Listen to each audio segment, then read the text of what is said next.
Bem-vindo ao Gastro Talks, onde falamos como encarar as doenças gastrointestinais além da farmácia. Olá, bem-vindo ao Gastro Talks. Meu nome é Candice Krumel. Meu nome é Estela Marini.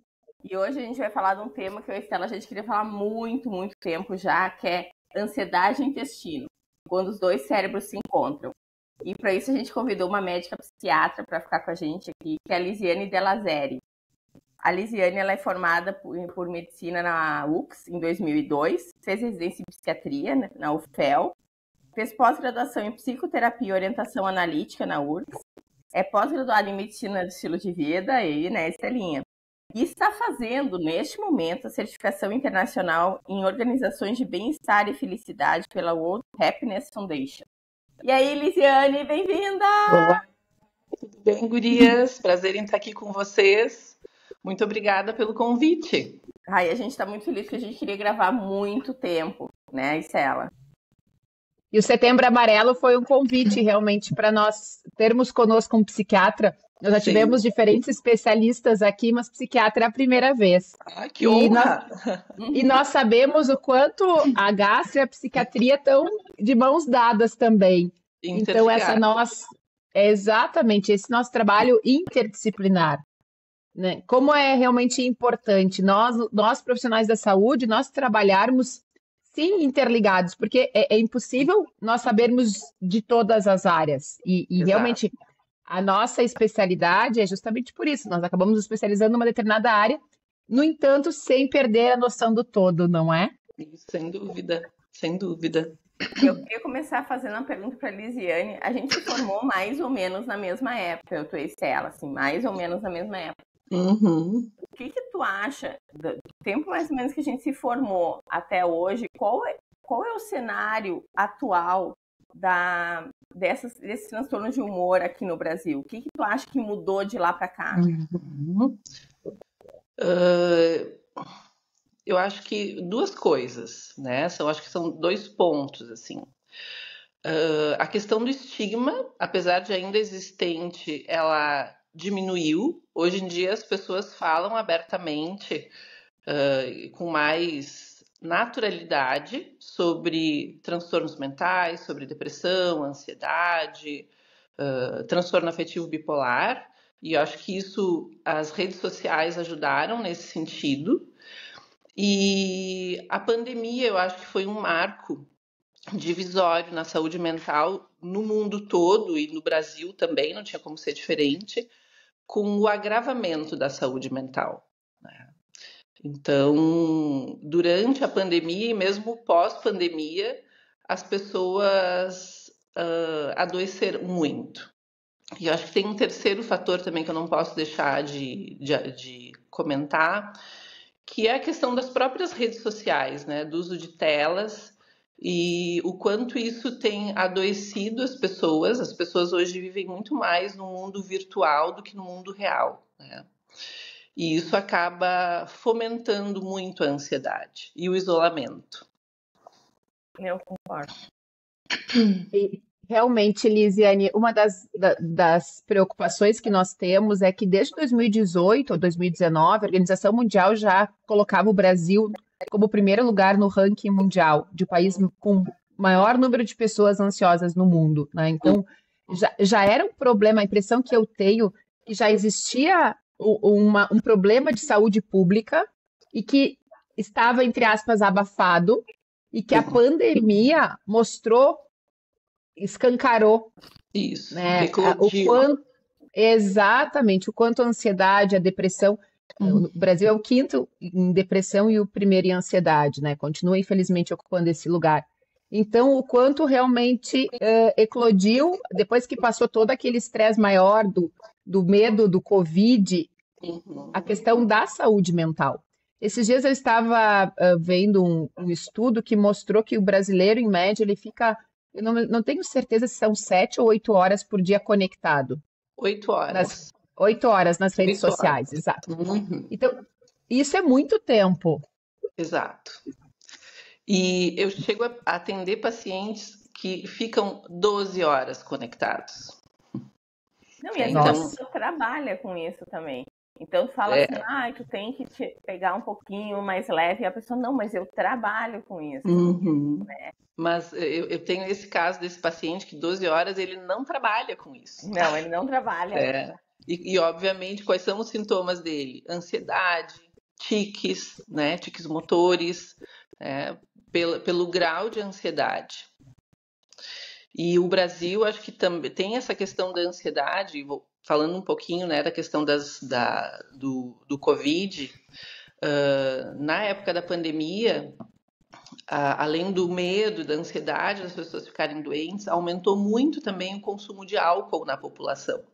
As pessoas ficaram mais em casa e o que começou com a ideia de ser algo para descontrair, para aliviar as tensões, se transformou num problema de saúde pública, né? Bom, agora, eu vou puxar aqui a brasa para o nosso lado. Quando o paciente chega no teu consultório dizendo assim, doutora, eu acho que a ansiedade está mexendo com o meu intestino.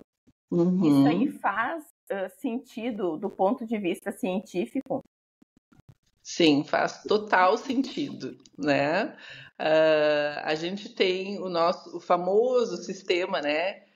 O eixo cérebro-intestino que está interligado e são duas vias, ela é bidirecional, né? O cérebro interferindo no intestino e o intestino interferindo no cérebro, né? Isso se dá principalmente pelo nervo vago, que é a via de comunicação e que ativa, né, esse sistema, e que se dá pelo sistema nervoso autônomo, ativando tanto a via simpática quanto a parasimpática. Na via simpática, o que o cérebro acaba promovendo no intestino, né? A constipação. E na via parasimpática, ele acaba proporcionando mudanças que levam à diarreia. Então, é muito comum, né, as pessoas, quando estão passando por uma situação de estresse, ansiedade,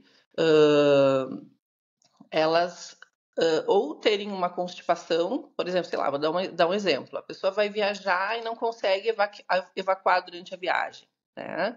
Ou a pessoa tem que fazer uma apresentação, tem que defender uma tese de mestrado, de doutorado, e ela fica muito nervosa e ela passa a ter diarreia, né? Então, isso mostra a correlação direta, né, do nosso cérebro com o intestino e vice-versa, né? E depois eu acho que a Estela vai poder falar melhor, enfim, mas também a alimentação, o quanto a alimentação interfere na microbiota intestinal, e o quanto a saúde do intestino também vai repercutir na nossa saúde mental, né?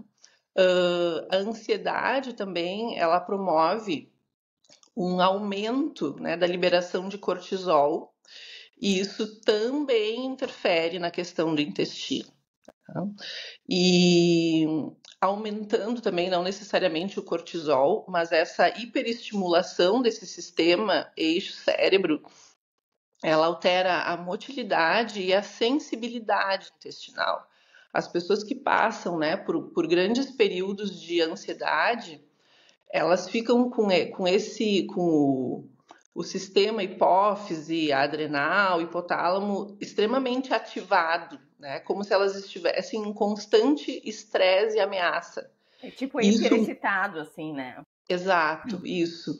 E isso acaba também mexendo com a questão da motilidade intestinal e da sensibilidade intestinal. As pessoas que estão sempre em estado de alerta, elas acabam tendo uma hipersensibilidade intestinal, acabam, vamos dizer assim, valorizando mais as percepções que o intestino geram na gente. Mas isso é hipervigilância. Mas é inconsciente também, né? Sim, sem dúvida, total.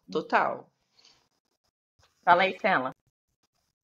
Então, Lisiane, é muito interessante primeiro também nós pensarmos o que afinal é estar ansioso, do ponto de vista... A gente sabe que é uma sensação, né? Ansiedade, eu estou me sentindo ansioso. E às vezes, durante a conversa com o meu paciente, quando eu estou conhecendo o paciente, eu costumo perguntar, né, se tem histórico de ansiedade, se sofre de estresse, né? Perguntas bem abertas, mas e aí eu percebo às vezes essa dificuldade de diferenciar, será que eu sou ansioso ou será que eu sou estressado, né? Então, tu poderia trazer para nós assim, quais são os sinais de que a pessoa está sofrendo, né, de ansiedade? Acho que isso é um ponto bem importante aqui da nossa conversa, né? Sim. Bom, existe o nervosismo e existe o transtorno de ansiedade, né? O nervosismo, ele faz parte, nervosismo ou medo, né? Ele faz parte das nossas emoções, assim como a alegria, a tristeza, o medo, a raiva. A gente faz parte das nossas emoções o nervosismo. Só que o nervosismo, ele normalmente, ele se dá em situações específicas. Eu tenho que apresentar minha tese de mestrado, então eu fico nervosa. Ou um acadêmico, eu tenho prova amanhã, então eu estou nervosa. Isso gera uma ansiedade, mas essa ansiedade, de certa forma, ela mobiliza o paciente para que ele enfrente aquela situação. Então, eu tenho prova amanhã, estou nervosa, então eu vou estudar, não vou ficar assistindo televisão, né? Então, esperamos. Quando esse nervosismo, ele começa a alterar a rotina da pessoa, quando ele começa a fazer com que a pessoa perca funcionalidade, que ela fique paralisada frente àquele episódio, né? Por exemplo, vou usar a tese de mestrado, e a pessoa não consegue ir adiante, isso já começa a fazer parte de um transtorno. E tem uma outra diferença também, que é a questão do tempo. O nervosismo, bom, passou a prova, ok, já passou meu nervosismo, estou relaxada, vida que segue. Mas a pessoa que segue nervosa, que segue ansiosa, passou a apresentação do mestrado e ela segue insegura, pensando em coisas negativas, de certa forma querendo antecipar o futuro, isso já fala muito mais a favor de um transtorno de ansiedade. E que são vários os transtornos de ansiedade, né? São inúmeros.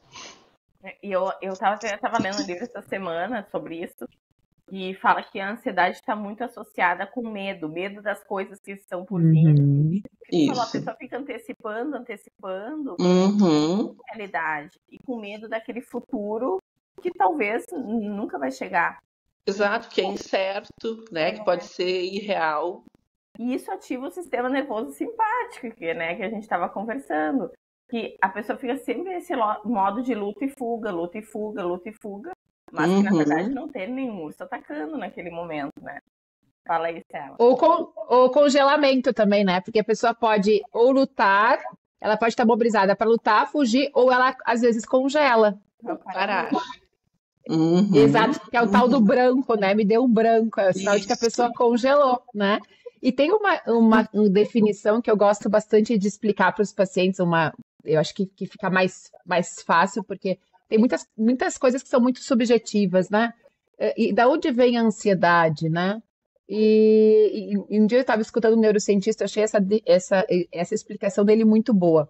Então, nós temos risco no nosso dia a dia, todos nós temos ameaças, riscos, e o nosso cérebro, ele, na forma mais primitiva do ser, o objetivo dele é nos proteger desse risco. A pessoa, os transtornos de ansiedade, muitas vezes eles se desenvolvem porque diante de um risco, a pessoa superestima este risco e subestima a sua capacidade de lidar com ele. Então, hoje eu tenho a gravação do podcast, eu tô super, nossa, que horror, vá que eu não consiga falar, esqueça tudo, me dê um branco, e eu subestimo a minha capacidade. Não, mas olha só, eu já estudei tanto tempo, é um tema que eu já sei, né? Então, eu achei isso... Exato. Então, essa nossa dificuldade de nós nos sentirmos aptas e capazes de lidar com aquela situação. E aí eu lembrei de quando tinha os meus filhos pequenos, é um momento novo na nossa vida, né? A chegada de um filho. E aí ficava assim, chorava a criança. Aí um dizia, mas eu acho que tem que fazer isso. Outro falava, acho que tem que fazer aquilo. E chegou um momento que eu comecei a sentir que eu não sabia cuidar do meu filho. Aí eu disse assim, não, só um pouquinho, agora para tudo, eu vou ouvir, né? Tipo, eu vou perceber o que o meu filho está precisando. Então, como é interessante, né, essas questões de, puxa, vamos ouvir as nossas percepções. E aí eu acho que isso se conecta muito com o mundo da internet hoje. Por quê? Na parte da alimentação. É muito bom nós termos informação, mas hoje esse excesso de informação faz com que as pessoas se sintam cada vez mais perdidas. Porque assim, a Estela diz que é para tomar leite, a Candice diz que é para não tomar leite, o fulano diz que, meu Deus, por favor, leite nunca. E aí a pessoa, ela começa a se sentir perdida, inapta a escolher os alimentos. Tu acha que faz sentido? E com medo de comer, né? E com medo de comer. E aí desorganiza ainda mais todo nossa grande orquestra. Eu digo que o nosso sistema digestivo, ele é uma grande orquestra, onde o grande maestro da digestão é o cérebro, que está o tempo inteiro se comunicando com o intestino, enfim, mas essa orquestra desorganizada começa a gerar dor, desconforto. Então, faz total sentido, né, Estela? E isso eu sempre digo muito para os meus pacientes, né, para eles poderem se conectar com as suas percepções, né, e respeitarem a sua intuição, aquilo que para eles naquele momento faz mais sentido, e não aquilo que está na rede social, ou o que a vizinha fala, às vezes até o que a mãe, ou um irmão ou irmã pode falar, né? É poder se conectar e respeitar as suas percepções para poder fazer as escolhas mais saudáveis. E a questão das redes sociais tem o lado bom, proporciona muita informação, mas é uma fonte de ansiedade inesgotável, infelizmente, né? As comparações, a exposição, né, de determinadas pessoas, os famosos influenciadores, né? Nós somos o país que mais valoriza e consome influenciadores no mundo, né? E claro que isso está diretamente relacionado também ao nível cultural das pessoas, né? De não terem um discernimento e buscar informações, talvez, em lugares mais seguros. E essas expectativas irreais, elas acabam mobilizando muito a ansiedade.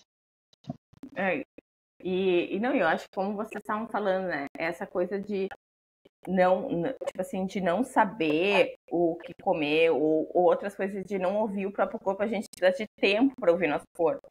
Hoje em dia, na correria, às vezes as pessoas, elas não conseguem mais nem sentir muito bem, elas não conseguem nem explicar o que elas sentem. É muito engraçado perguntar, tá, mas como é que é essa dor? E a pessoa fica me olhando, e aí eu falo assim, não, mas me mostra, sei lá, no que. Ela não sabe mais nem explicar o que tá acontecendo no corpo dela. Ela tem dificuldade de botar em palavras. Porque ela não consegue se observar mais muito bem na correria da vida, né? Exato. Quem disse, isso aconteceu comigo há, 4, 5 anos atrás. Olha como é a vida, né? Um dia uma colega, eu estava chegando para fazer meus exames, minhas endoscopias, colon. E daí uma colega, uma anestesista, me disse assim, que hoje era aquele dia era o dia do abraço. E ela me disse assim, é tão fácil dar um abraço, é tão difícil sentir o abraço. E aquela frase ficou ecoando dentro de mim. E eu fiquei pensando, gente, cada vez menos eu estou sentindo o abraço. E aí eu comecei a parar para pensar, o que estava me impedindo de sentir? É tão gostoso, né? Segundo a música do Jota Quest, da frase da Marta Medeiros, o melhor lugar do mundo é dentro de um abraço, né? Eu digo, tá, mas por que parece que eu tenho que fugir daquele abraço? Vou dar aquele abraço rápido. E aí eu comecei a parar um pouco para pensar o quanto os excessos da minha agenda fizeram com que o meu modo operante fosse o modo máquina de viver. O modo tudo muito rápido. E isso estava me distanciando do sentir. E aí eu voltei para terapia, voltei a praticar yoga, então comecei a reduzir as atividades da minha agenda. Mas foi nesse andar ali pós-pandemia que realmente eu me dei conta. E eu acho que isso é uma coisa que realmente as nossas agendas hoje, cada vez mais cheias, o que a gente está fazendo para dar conta dos 200 WhatsApp, muitas vezes? A gente responde o WhatsApp no intervalo do almoço, na hora que deveria ser a hora do ócio, da pausa, nós estamos respondendo o WhatsApp, por exemplo, né? Que seria algo para nos ajudar, mas acho que hoje é uma das grandes dificuldades do ser humano é dar conta do WhatsApp. E isso eu vivencio no consultório diariamente, né? As pessoas chegam com inúmeras queixas, normalmente relacionadas à ansiedade, depressão, e eu sempre costumo pedir, bom, o que desencadeou isso, né? O que aconteceu para tu estar te sentindo assim? E o que eu mais ouço é, não sei. Não sei. Mas isso aconteceu depois de uma situação estressante ou tu estava prestes a viver alguma situação que estava te preocupando? Não sei, não sei, não sei. Então, as pessoas não conseguem se conectar consigo mesmas. E o que tu comentou, né, Estela, elas são hiperconectadas com os aparelhos, né? São múltiplas telas, é o computador, é o telefone, enfim, redes sociais, mas não conseguem sentir ou identificar, eu uso o termo nomear aquilo que estão sentindo. E quando não sabem nomear o que estão sentindo, é que vem a ansiedade. Muitas vezes eu uso o exemplo para os pacientes das atividades que a gente fazia quando estava ali na educação infantil, na primeira, segunda série, que era correlacionar as colunas. Né? Então, tem o número 1 e tem uma bola de futebol, tem o número 2 e tem 2 aviõezinhos, e tu tem que ficar conectando. Infelizmente, hoje, boa parte da população ela não consegue conectar a emoção com o que está vivenciando. Então, isso gera uma desconexão, né? uma confusão, e a grande emoção que acaba se sobressaindo em meio a tudo isso é a ansiedade. Elas não conseguem nem identificar se elas estão tristes. Bom, então, eu vou voltar aqui agora para o nosso, né? Celinha, a Lisiane já falou sobre o papel do nervo vago ali no eixo cérebro-intestino. O que mais a gente tem assim de evidência dessa conexão? Então, essa conexão, né, vamos falar assim do intestino com a nossa saúde mental. Claro que o vago é como se fosse a via de mão dupla, né? E de alto fluxo. É a freeway lá pro litoral. Exatamente.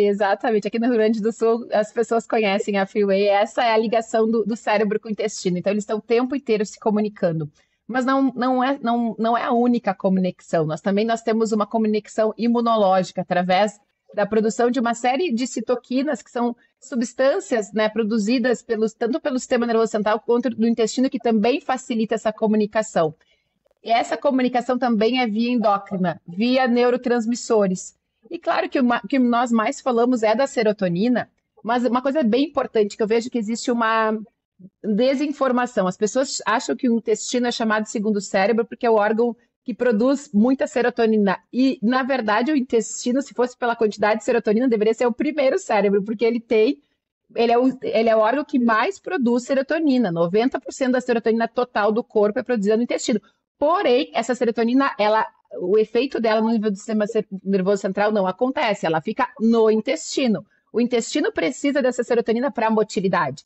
Mas tem uns estudos iniciais que parece ter alguma influência desses neurotransmissores produzidos lá no intestino, mas principalmente os produzidos no cérebro influenciam no intestino, sim, no bem-estar intestinal. E a quarta forma de comunicação é via metabólica, ou seja, via produção dos ácidos graxos de cadeia curta que a nossa microbiota produz. Então, não é só o mecanismo, são 4, pelo menos, formas de se comunicarem. E justamente estarem informados do alimento. Então, quando a gente come determinados alimentos, o cérebro já sabe, né? E dependendo daquele alimento, pode nos trazer um bem-estar ou não. Às vezes, ele é um alimento hiperpalatável, que dá aquele pico de dopamina, mas logo já dá aquele vale, né? Não. Diferente da alimentação mais saudável.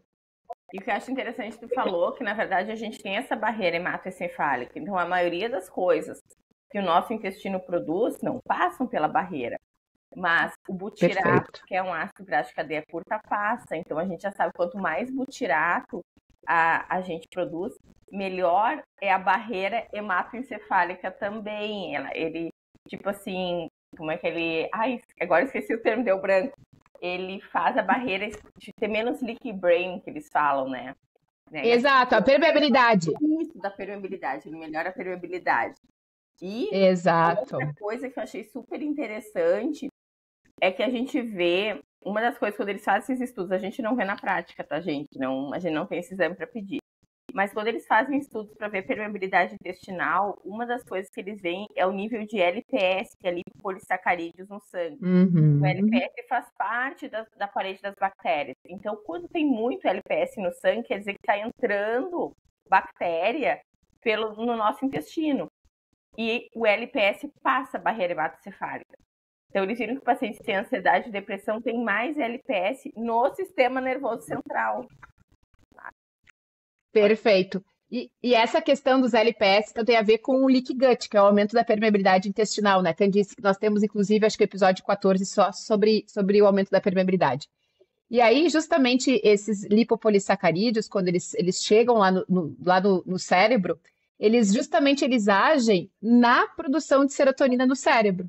Porque nós sabemos que ele faz com que o triptofano, que é o nutriente, que é o aminoácido essencial, que o intestino saudável absorve. Então, aí nós temos que ter uma alimentação saudável, o intestino saudável para absorver o triptofano, para esse triptofano chegar no cérebro.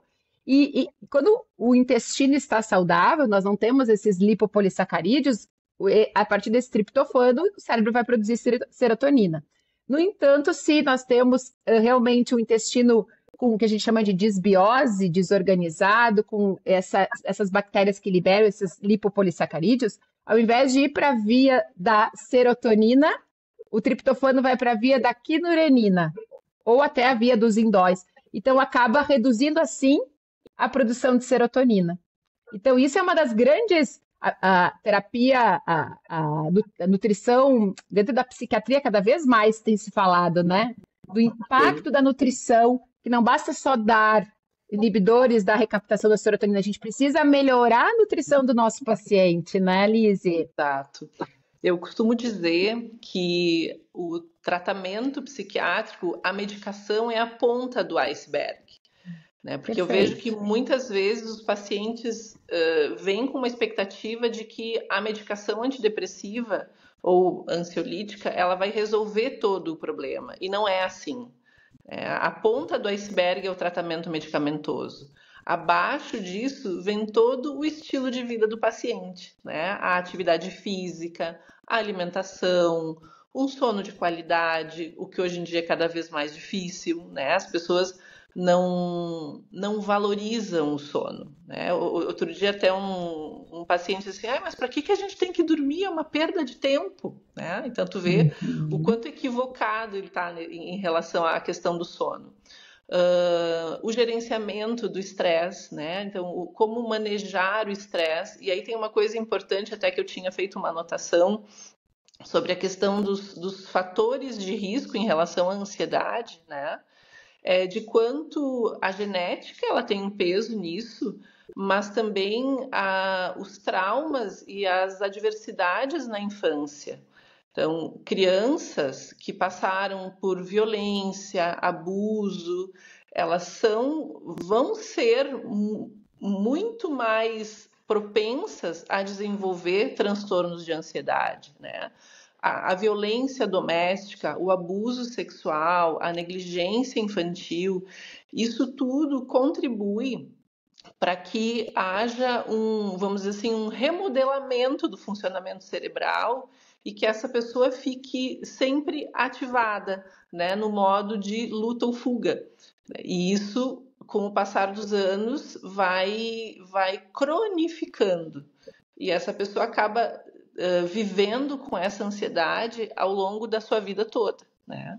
E influenciando, consequentemente, no funcionamento intestinal, cardíaco, né? Também. E isso que tu estavas falando do trauma é muito interessante. Ontem eu lembrei do fato que aconteceu comigo. Eu tenho um trauma de rato, de camundongo. E ontem eu estava fazendo minha unha no salão, tudo tranquilo, estava me despedindo. E aí eu olhei para o lado na televisão, passou um rato, era num filme. Gente, eu dei um grito. E aí eu digo, desculpa. Para mim, naquele momento, o sistema, eu tive muita clareza assim, gente, olha o meu sistema simpático ativado. Mas não é a Estela de 43 anos, é a Estela de 8 anos que viu pela primeira vez um rato, que não tinha recurso emocional para lidar. E eu continuo aos 43, a minha reação de luta e fuga é a reação da Estela de 8 anos. Sim. E é uma coisa tão rápida e tão intensa, não dá tempo de chegar no córtex pré-frontal, não dá tempo de pensar, não, olha só, por favor, é um rato na televisão. Foi assim, e aí até pedi depois desculpa no salão, que eu realmente digo, não, desculpa, acho que assustei você. Então, como o trauma é algo que cada um de nós tem, né? Alguma situação mais traumática, que experienciou como mais traumática. E o quanto o caminho do autoconhecimento. Eu sou uma pessoa que desde os 14 anos eu faço terapia, teve alguns tempos em que eu parei um pouco com a terapia, mas quanto realmente a terapia para mim é o momento onde eu paro, penso, avalio. E eu costumo sempre comentar com os pacientes, porque eles perguntam, por que eu tenho que fazer terapia? Né? Eu posso vir uma vez por mês, né? Vou fazer terapia uma vez por mês. Bom, isso não é terapia, né? Mas qual é a grande função da terapia? Eu uso um exemplo, digamos assim, uma metáfora, né? Que eu criei para explicar para eles o porquê da terapia. Nós nascemos com uma caixa de ferramentas, né, psíquicas, que são a nossa caixa de ferramentas, ela está vazia quando a gente nasce. E com o nosso desenvolvimento nos primeiros anos de vida, a gente vai adquirindo mecanismos de defesa. Só que esses mecanismos de defesa são primitivos, são mais primitivos no início da nossa vida. E conforme nós fomos evoluindo e amadurecendo, muitos desses mecanismos de defesa passam a não funcionar mais. Essas ferramentas, elas ficam obsoletas. Então, vem a importância da terapia para que a pessoa possa se conectar, né, fazer um movimento de introspecção e poder olhar para dentro de si, reconhecer as emoções e poder trocar essas ferramentas por mecanismos de defesa mais elaborados e funcionais, que vão tornar a vida da pessoa mais leve, mais funcional. Eu acho que essa é a grande palavra. Então, a terapia, ela é muito importante. E às vezes as pessoas dizem assim, então eu acho que todo mundo tem que fazer terapia. Não é bem assim, né? Porque a pessoa precisa ter um mínimo de entendimento, e a gente chama de capacidade de insight, de reconhecer as suas emoções, as suas características, para poder elaborar isso de uma forma melhor.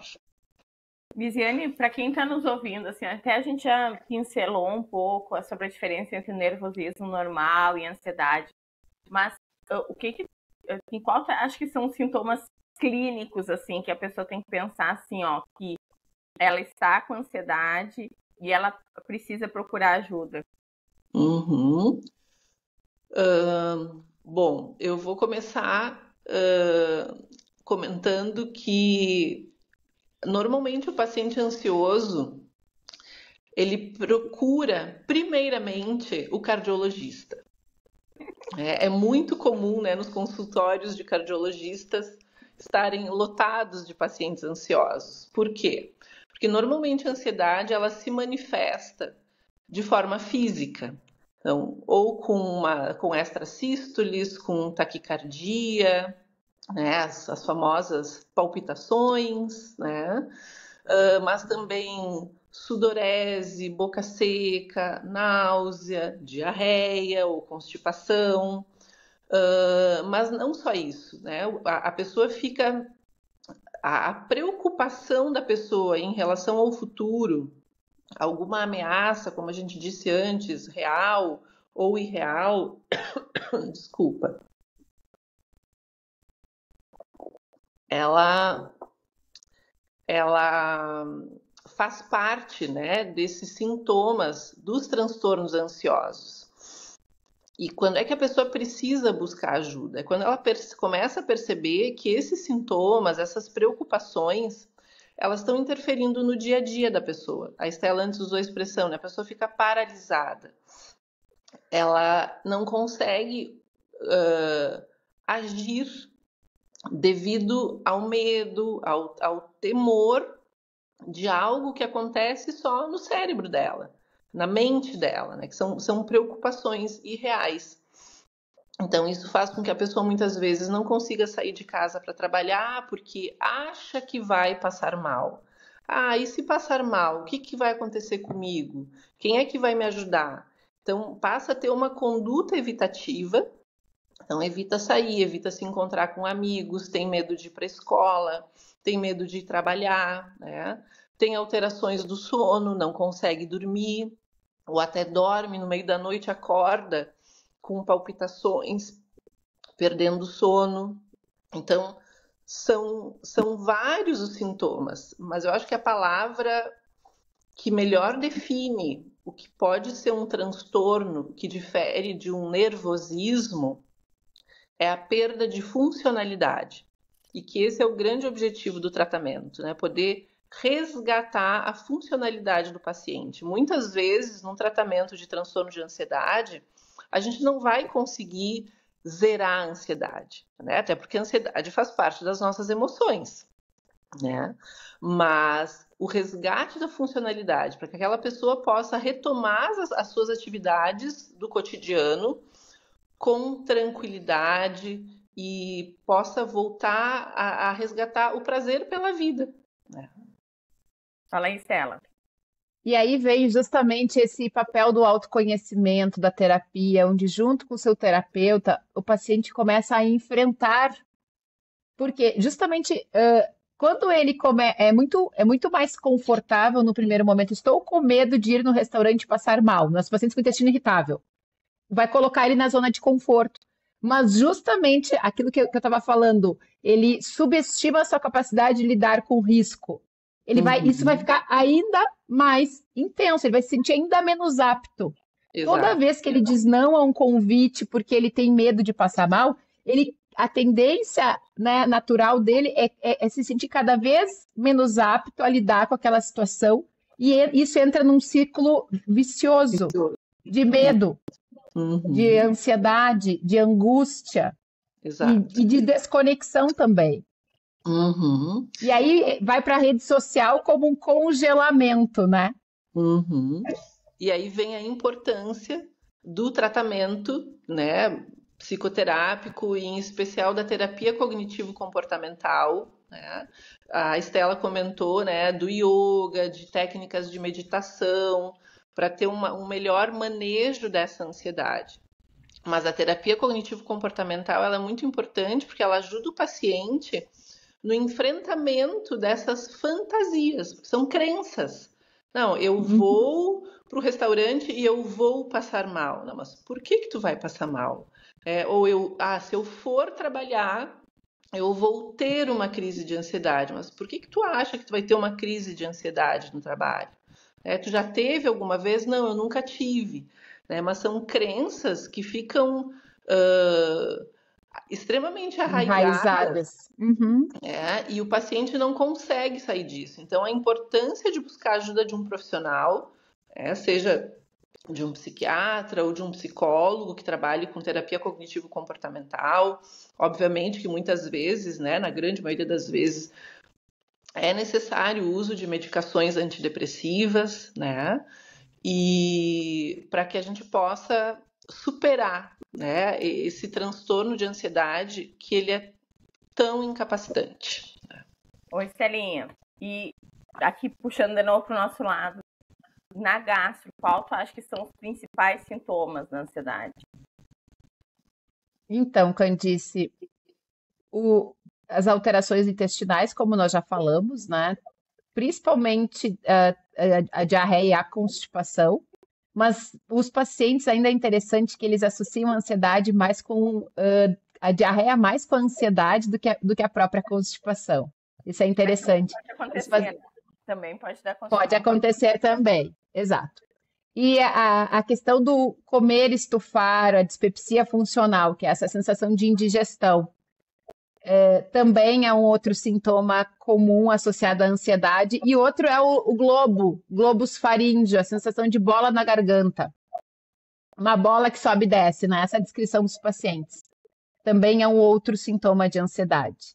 E é muito interessante que tem pacientes, ontem mesmo atendi uma senhora, ela tem 81 anos, e ela me fala, né, e a queixa era diarreia, e ela me disse, doutora, eu percebo que tem muito a ver com a minha ansiedade. Né? Eu soube que uma pessoa muito querida faleceu, automaticamente já me deu dor de barriga. Então, é interessante que, assim como tem pessoas que não conseguem se auto-observar, tem outras que elas já sabem, então não adianta. Uma coisa que nós aprendemos na gastro, né, com o professor Franciscone, é o paciente que tem uma alteração funcional, chega um momento que a gente tem que parar de fazer exame. Vamos parar de fazer exames, ou seja, você já tá investigado, nós descartamos que você tem uma doença, você tem uma alteração funcional, é a conexão eixo cérebro-intestino que não está legal, e nós vamos lhe ajudar nessa conexão, porque senão a gente fica alimentando esse medo da doença. Exato. E eu acho uma coisa interessante que a Elisiane falou antes, que é a questão da hipersensibilidade visceral também, né? São pacientes que... às vezes eu tenho que explicar. O movimento intestinal normal está causando desconforto, né? Porque a pessoa fala que, assim, que ela come e tipo, tem muita dor e bababã, e tu vai lá examinar, a pessoa é muito sensível realmente. E eu falo, cara, a gente, como tu falou, a gente já investigou, né? A gente já fez tudo que é exame. Não apareceu nada. Então, provavelmente, tu tem hipersensibilidade visceral, quer dizer, o teu intestino tá mandando mensagem pro cérebro como se tivesse alguma coisa errada, mas não está, né? Às vezes a peneira ali do cérebro, que deixa as coisas inconscientes, não tá funcionando bem. E fica consciente a parte da digestão que não deveria estar consciente. Depois que a gente engole, a gente só tem que sentir lá, depois, na hora de sair. A gente não tem que sentir nada no meio. Então, quando a gente sente alguma coisa no meio, é sempre desconfortável. A gente nunca sente, ai que delícia, meu estômago tá super cheio, não consigo nem respirar. Isso não acontece, né? Do dia a dia. Interessante, né, Candice, essa hipersensibilidade, digamos, essa hiperativação. Então, a pessoa, ela tá o tempo inteiro buscando as ameaças, né? Eu digo que no modo ansioso, eu digo para os pacientes, é como se o cérebro fosse aqueles soldadinhos de defesa dos fortes de antigamente, né? Lá nos fortes, quando a gente vai visitar lá no Uruguai, a gente, né, percebe que, nossa, era um monte de soldado e fico só imaginando que eles ficavam o tempo inteiro assim, olhando, né? Não tinha todos os GPS e drones da vida, então eles ficavam o tempo inteiro ali buscando ameaça. E esse é o cérebro ansioso, então o tempo inteiro buscando ameaça. E ao mesmo tempo, isso acaba acontecendo no intestino, como se fosse o tempo inteiro hipervigilante. Lisiane, deixa de fora a parte da nutrição para a Estela ter o que falar, tá? A gente não pensa em tratamento medicamentoso, porque não é a ideia aqui do podcast. Sem falar que daqui a pouco a pessoa pega e resolve tomar coisa por si só, e não é essa ideia mesmo. Mas eu queria que falasse um pouco, e a gente já até pincelou isso, mas falar um pouco assim, o que a pessoa pode fazer? Ela se percebe ansiosa, às vezes não tem dinheiro para consultar um psiquiatra, está com dificuldade. O que ela pode fazer já no estilo de vida dela para ir melhorando até chegar, né, num profissional de saúde? Bom, eu acho que começa a primeira coisa que me ocorre é a questão do gerenciamento do estresse, de poder fazer uma análise da sua rotina, de como ela está vivendo naquele momento, né? E tentar identificar se existe algum gatilho para ela estar naquele momento de maior estresse, né? Pode ser doença na família, problemas profissionais, relações conjugais conflituosas, enfim.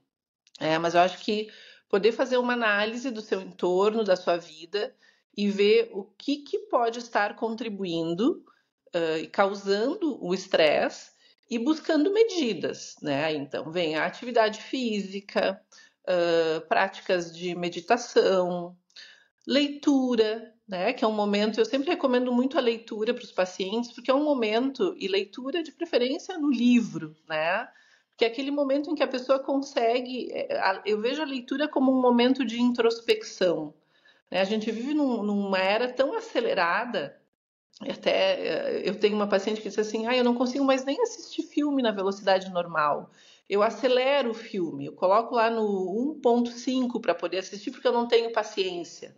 Então, as pessoas não se permitem mais viver de uma forma mais contemplativa, né? Então, a meditação, a leitura, o convívio social, né? A contemplação, se permitir não fazer nada, sentar, tomar um mate, conversar com a pessoa que está próxima, ou com um amigo, né? Cuidar do sono, né? O sono, eu acho que eu acho que uma das um dos nossos bens mais preciosos, valorizar isso, né? Sempre que possível, dormindo antes da meia-noite, valorizando o tempo de sono de 7 a 8 horas, cuidando em relação às medidas de higiene do sono, né? Não, por exemplo, não fazendo uma atividade física que comece às 9, 10 horas da noite, porque a atividade física vai ativar o paciente, vai chegar na hora de dormir e não vai ter sono, né? Então, eu acho que se eu não deixei nada de fora, assim, mas eu acho que são medidas que podem ajudar no gerenciamento dessa ansiedade. Eu acho que o exercício físico também é importante. Sim, sim, Não sem dúvida. Noite, né? Meu marido gosta de fazer às 9 da noite, ele falou que dá sono nele. Eu falei, tu tá pirando, isso aí tu inventou da tua cabeça, né?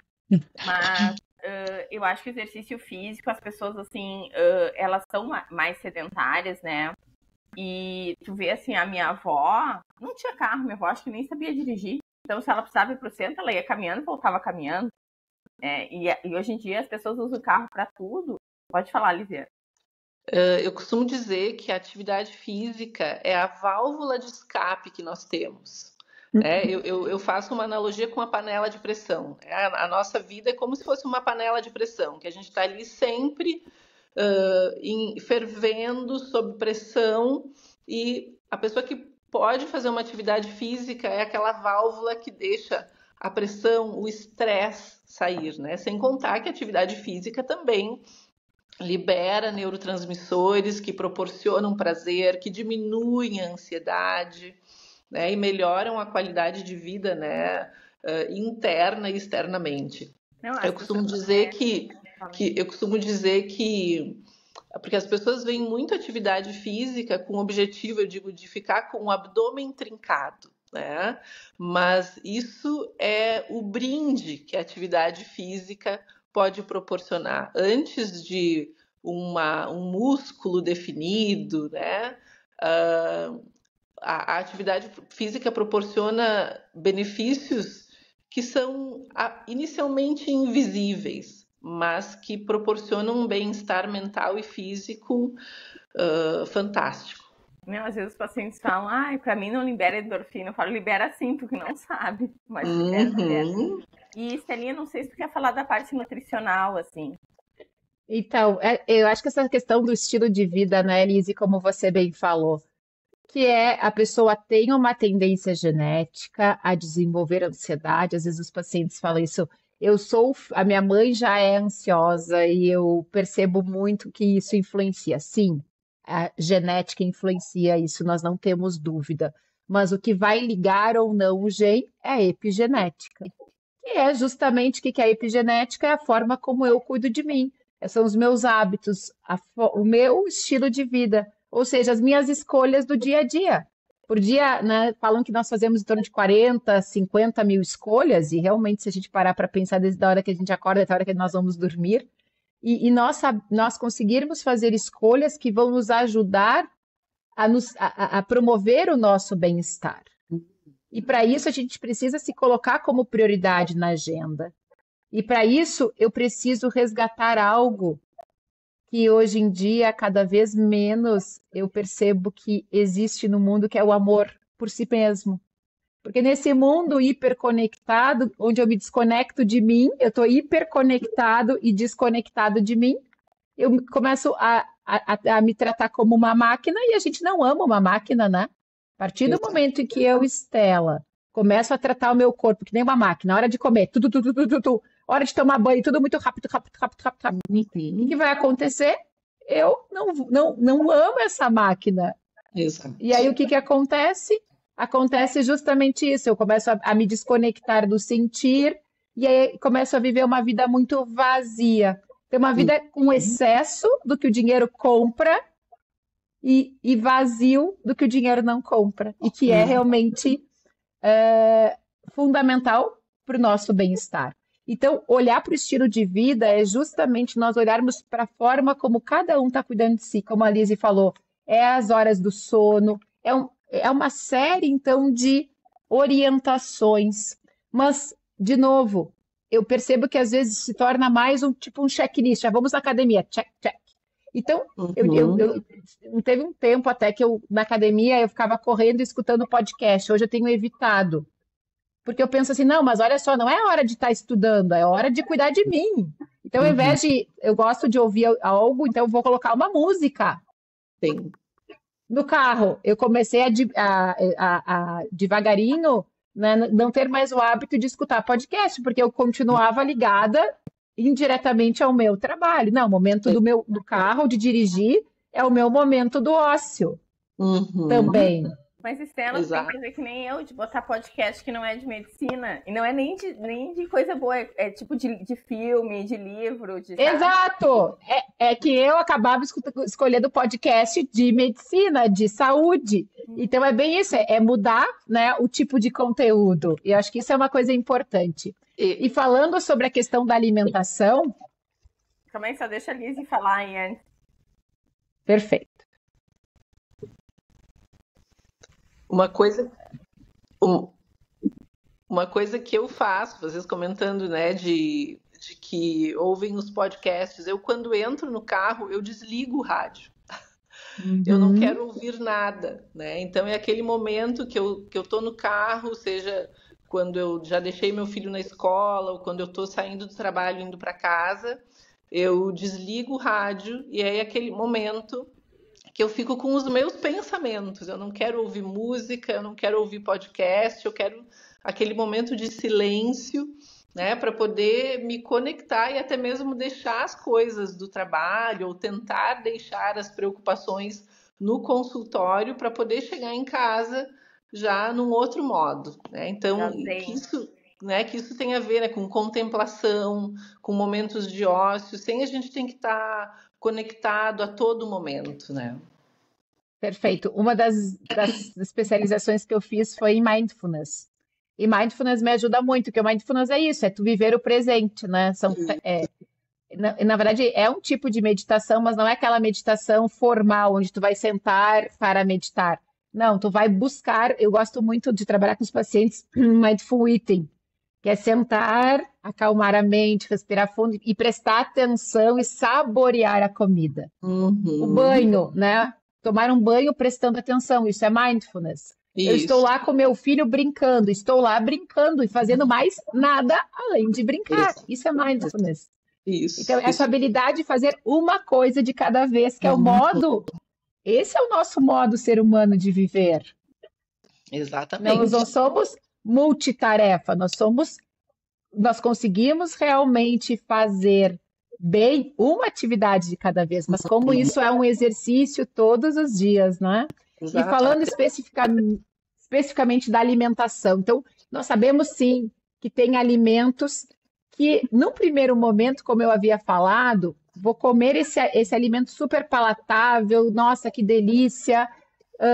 Por outro lado, ele depois, ao invés de nos dar bem-estar mental, inclusive pode diminuir essa percepção de bem-estar. Por outro lado, em termos assim nutricionais, dentro da psiquiatria nutricional, que é essa, né, sub-área dentro da psiquiatria, uma das dietas mais faladas, né? Claro que a dieta do Mediterrâneo está sempre, mas dentro da dieta do Mediterrâneo tem uma adaptação que é a dieta Mind, que ela é justamente para ajudar na questão mental, de saúde mental, né? Então, mas também não só na saúde, no bem-estar mental, mas nas doenças neurodegenerativas. E a dieta Mind, o que ela contempla? Então, é uma alimentação rica em ômega 3. E aí, rica em ômega 3, nós sempre pensamos nos peixes gordos, que vem daí o salmão, a sardinha, a truta. Mas nós temos outras fontes de ômega 3, por exemplo, a chia, a linhaça também tem ômega 3, né? Então, mas principalmente os peixes, como eu disse, né? De águas, os peixes gordos de águas frias.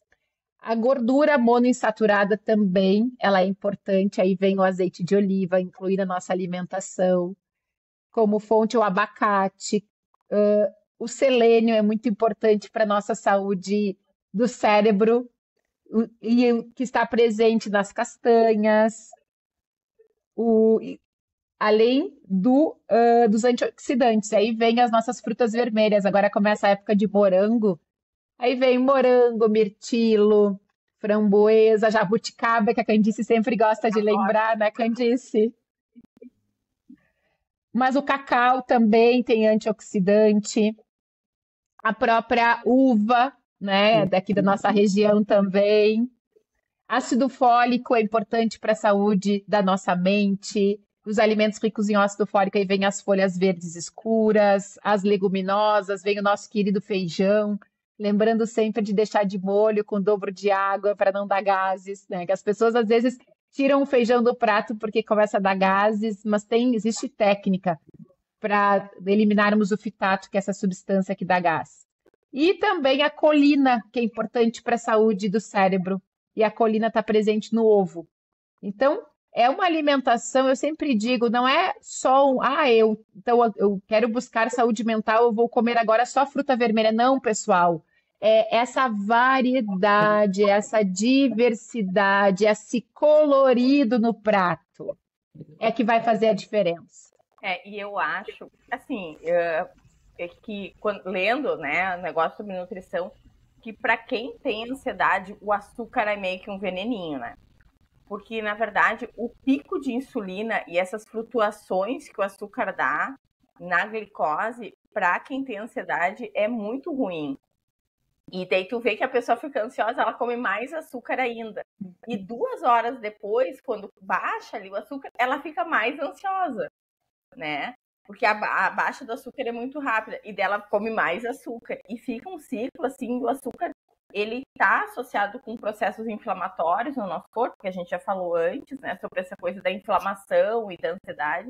Mas eu acho que esses ciclos de insulina são muito ruins, assim, para quem tem ansiedade. Mas lendo mais sobre isso, né? Eu também não sou especialista no assunto, não sei o que vocês acham. Pode realmente ter um efeito, né? De dar aquele pico, mas logo já dá o vale, né, Candice? Então, de novo, vem a questão de, eu não digo para os pacientes excluir, mas incluir. Tenho vontade de comer doce. Às vezes o paciente fala isso, né? Tem uma vontade de comer doce quando eu estou mais ansioso. Mas quais são as opções? E aí eu tento ajudar ele a colocar opções mais saudáveis. Quem sabe, então, vamos comer. Você gosta de tâmara, aquela tâmara jumbo? Eu gosto, doutor. Então, quem sabe ter tâmaras? Então, buscar né, outras opções, ajudar o paciente a aumentar esse portfólio aí de opções, né? De não ir para o mais fácil. Porque o nosso cérebro quer o mais fácil, né? Ele que demande menos energia e o mais saboroso. Sim. E acho que também ajudar o paciente, educá-lo, né, nas escolhas das compras, porque muitas vezes eles falam assim, porque minhas crianças só comem chocolates, minhas crianças só comem miojo. Eu disse, tá, mas é a tua criança que vai no supermercado fazer as compras? É verdade. Isso é muito verdadeiro. É. Uma Então, vez, quando eu era ainda acadêmica, eu não tinha muita paciência, né? Eu não tenho até hoje muita paciência. Mas aí chegou uma mãe, era 11h30 da manhã. Chegou uma mãe trazendo o filho tinha uns 6 anos, 5, 6 anos. E o guri tava comendo fandangos e tomando uma coca. E a mãe foi reclamar que ele não comia nada. E daí eu olhei pro gurizinho e falei, olhei pra ele assim, onde é que tu tá arrumando dinheiro? Deu o guri, como assim? Eu falei assim, quem comprou essa coca, esse fandango pra ti? Daí ele, a minha mãe? Eu olhei pra ele, então a culpa é toda tua. exato.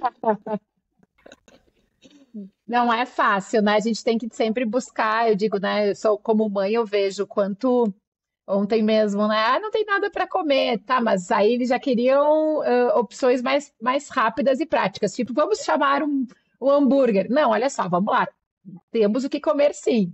E aí a gente vai sendo criativo, né? Eu acho que essa é a grande questão. Para cuidar melhor da gente, a gente precisa da criatividade. E por isso que é tão importante o nosso cérebro não estar no modo luta, fuga ou congelamento. Porque nós bloqueamos nesse modo a criatividade. Então eu não consegui ir na academia hoje, mas eu tenho escadas no meu prédio para subir, eu vou subir escada. Hoje não tenho aquela super alimentação, tá, mas eu tenho congelado, fruta vermelha, eu tenho leite, tenho banana, tenho chia, vou fazer uma vitamina e vou fazer um sanduíche natural. Mas para isso a gente precisa parar e pensar, ou seja, colocar o córtex pré-frontal, a parte pensante e inteligente do cérebro em ação. E para isso a gente precisa silenciar essa parte mais primitiva, né? Que muitas vezes no paciente com ansiedade ele está hiperativado e ele está ouvindo muito essas vozes, né? Exato.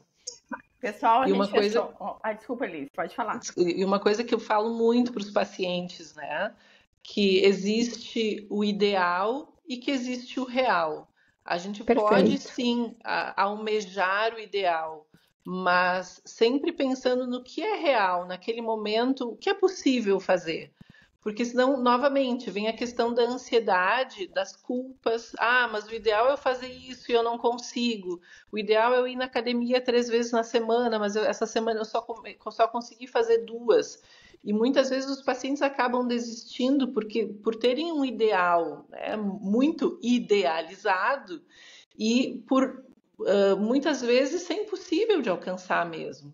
E acabam desistindo. Então, acho que ser mais condescendente, eu acho que seria essa palavra, com as suas possibilidades. Porque senão a gente acaba gerando... mesmo. Exato, eu digo muito isso, né? Ser gentil consigo mesmo e respeitar as suas possibilidades, porque senão a gente acaba imputando ainda mais ansiedade no paciente e culpa. Né? Exato, exatamente. E uma das mensagens finais que eu gostaria de deixar é que cuidar do intestino também é cuidar da nossa saúde mental. Então, nós fazermos escolhas melhores, né? Nós termos esse tempo, a hora da refeição. Claro que isso também exige uma organização, mas às vezes a questão, vamos começar no final de semana tirando um tempo de ir no mercado e colocando lá na geladeira alimentos mais saudáveis para a semana. Eu sei que a semana é corrida, eu também não tenho muito tempo de ir no mercado durante a semana. O que eu faço? Sábado é meu dia de ir no mercado e abastecer para a semana.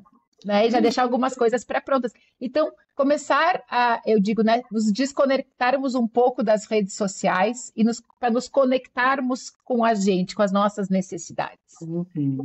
Vocês ouviram um podcast que um cérebro irritado é um intestino irritado e vice-versa. Verdade. Lisiane, mensagem final.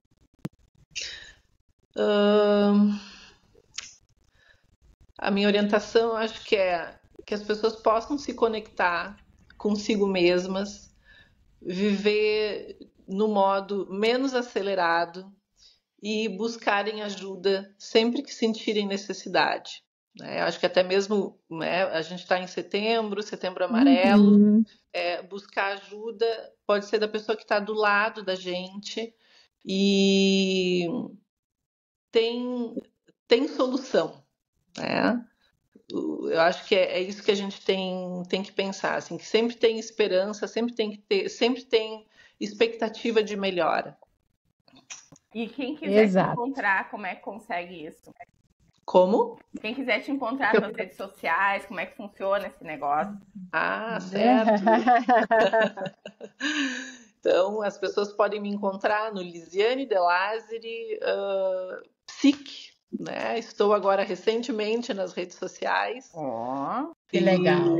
Não, tô até eu não sei se a gente comentou no início, mas eu atendo em Pelotas, mas também atendo online. Eu e a Estela fizemos uma troca, né, Estela? Verdade, eu estava hoje pensando nisso. Eu sou de Pelotas, vim para Caxias, ela é de Garibaldi e foi para Pelotas. Isso, então a gente fez aí um revezamento. Que legal. E tu, Estelinha? Vocês me encontram no Instagram, Estela com S mudo, Marine Gastro. E o meu Instagram é Candice Cru, meu .gastro, acho que nem lembro mais. E a gente também tem o Instagram do Gastrotalks, que é Gastrotalks _. Pessoal, muito obrigada, Lisiane, muito obrigada, Estela, foi um prazer, espero que esse podcast tenha ajudado vocês. E eu acho que essa aí é a mensagem, acho que a gente tem que aprender a se reconectar com a gente e olhar para o nosso corpo e sentir as coisas e ver o que está certo e o que está errado, né? Então tá, galera, beijo, até a Obrigada, próxima. Gurias, pelo convite. Obrigada. Tchau, tchau.